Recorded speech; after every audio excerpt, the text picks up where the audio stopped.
বছরের এই মাহেন্দ্র মুহূর্তটুকু তার আলোকে আমরা আলোকিত হয়েছি। আর তার সাথে রয়েছেন অন্যান্য অতিথিবর্গ যাদের হাত আছে,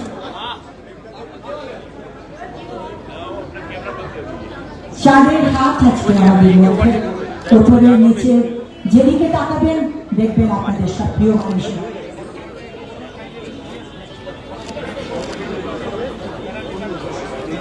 আমাদের কৃতজ্ঞতার অন্ত নেই, এত ব্যস্ততার মধ্যেও তিনি আমাদের মধ্যে এসেছেন। আমরা ঋদ্ধ হব, সমৃদ্ধ হব একটু তার কথায়। মাননীয় মুখ্যমন্ত্রী শ্রীমতী মমতা বন্দ্যোপাধ্যায়, তার কথায় আমরা একটু আলোকিত হব। আমি প্রথমে বিশেষ করে এই কালী পুজো স্মিতা সঞ্জয়রা দীর্ঘদিন ধরে করে। তোমরা বসো না, বসো, সবাই সবাই বসুন, আপনি বসুন প্লিজ।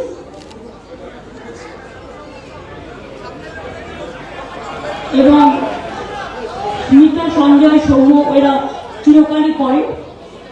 সুদীপ্তা বক্সি সে একজন ফিল্ম স্টারও।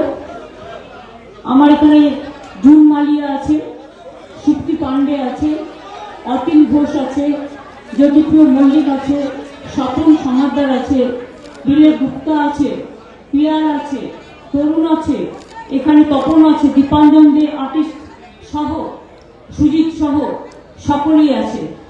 আমি প্রতিবারই আসি এখানে, একবারই আসিনি স্মিতার উপরে রাগ করে, বাট অন্যান্য প্রতিবারই আমি এখান দিয়ে শুরু করি কালী পুজোর কাজে। ওরা দিনের পর দিন এসে, তুমি আমার পাশে এসো, জুন এসে দাঁড়াও। আমি সবসময় এই কালী পুজোয় আসি, তার কারণ আমি কালী পুজোর উদ্বোধন শুরু করি এখান থেকে।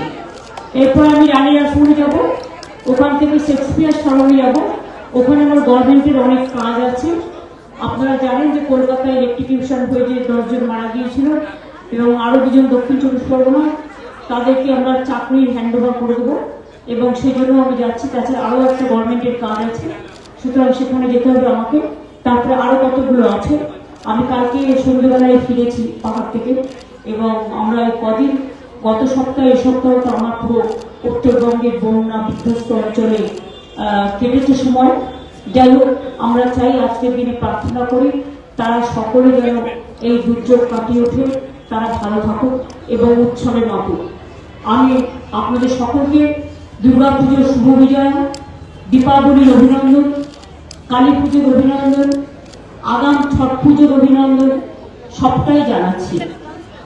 এর মধ্যে সাঁওতালদেরও প্রোগ্রাম আছে, গোর্খাদেরও আছে, নেপালিদেরও আছে, যাদের যা পরেও আছে। আমি সব পরবর্তী অভিনন্দন জানাচ্ছি। আপনারা জানেন বাংলা কসমোপলিটন এবং সব ধর্মের, সব বর্ণের, সব সম্প্রদায়ের মানুষ এখানে যারা বসবাস করে, তাদের সকলের উৎসবই আমাদের উৎসব। আমার একটি কথা নিয়ে অন্যভাবে ব্যাখ্যা করা হয়েছে। আমি বহিরাগত বলতে এখানে যারা বসে, এখানে যারা বাস করেন তাদের কথা বলিনি। আসলে আমি আমার কাউন্সিলরদের বলছিলাম, এটা তো আমার অধিকার আছে আমার দলের মিটিংয়ে। আমি আমার কাউন্সিলরদের বলছিলাম যে তোমরা কেন বস্তিগুলোকে উঠিয়ে বাংলার বাড়ি করছো না? বস্তিগুলোতে গরিব লোক থাকাটা অপরাধ নয়, এবং তোমরা কেন চেষ্টা করবে না? কেউ একটা কিনে দিল আর 200 মানুষকে এলাকা থেকে তাড়িয়ে দিল, তারা কি মানুষ নয়? আমি ওদের বলছিলাম, কিন্তু আমার কথাটাকে প্রেস অন্যভাবে ব্যাখ্যা করেছে। আমি সরি, আজকের দিনে গতি মিডিয়া আপনারা জানেন, বলি এক করে আর ডিস্টর্টেড করতে অ্যান্ড মিসইনফর্ম করতে ওরা ওস্তাদ, কিন্তু ওরা জানে না। আমি এটা ক্লারিফাই করে দিই, আমি আমার কাউন্সিলরদের বলবার অধিকার আমার আছে, আমার দলের নেতাদের বলবার অধিকার আমার আছে, এবং তাদের আমি সতর্ক করছিলাম যে তোমরা লক্ষ্য রাখবে গরিব মানুষ তাকে যেন জোর করে কেউ সরিয়ে দিতে না পারে, কারণ মানবিকতা নিয়ে আমাদের কাজ করতে হয়।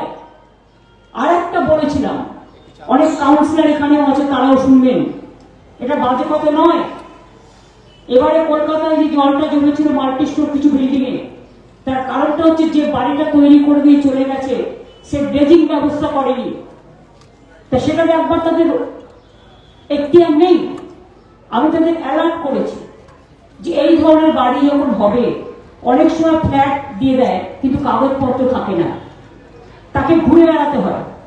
দুই হচ্ছে, আমি একটা বড় বিল্ডিং করব, আমার একটা কার পার্কিং এর ব্যবস্থা থাকা উচিত। যেমন প্রত্যেকটা মাল্টি স্টোর বিল্ডিং এ তারা নিজেরা পুজো করে, উৎসব করে, কিন্তু জলটা যদি তার বাড়ি থেকে না বেরোয় তাহলে জলটা আমি সরাবো থেকে। সেই জন্যই সতর্ক করা হয়েছিল যে দেখে নেবেন একটা বাড়ি কমপ্লিশন হওয়ার আগে যেন ড্রেজিং থেকে শুরু করে, ইলেকট্রিফিকেশন লাইন থেকে শুরু করে, ওয়াটার সাপ্লাই থেকে শুরু করে সবকিছু সুযোগ সুবিধা যেন থাকে। আর বহিরাগত বলতে আমি কাদের বলেছি? আমি একটা রাজনৈতিক দলকে বলেছি, যারা বাইরের লোক নিয়ে এসে এখানে আমাদের ভোটারদের নামের পাশে আপনারা দেখেছেন 10টা করে বাইরের লোকের নাম তোলে, তার মানে যাতে এখানকার ভোটারটাও ভোট দিতে না পারে।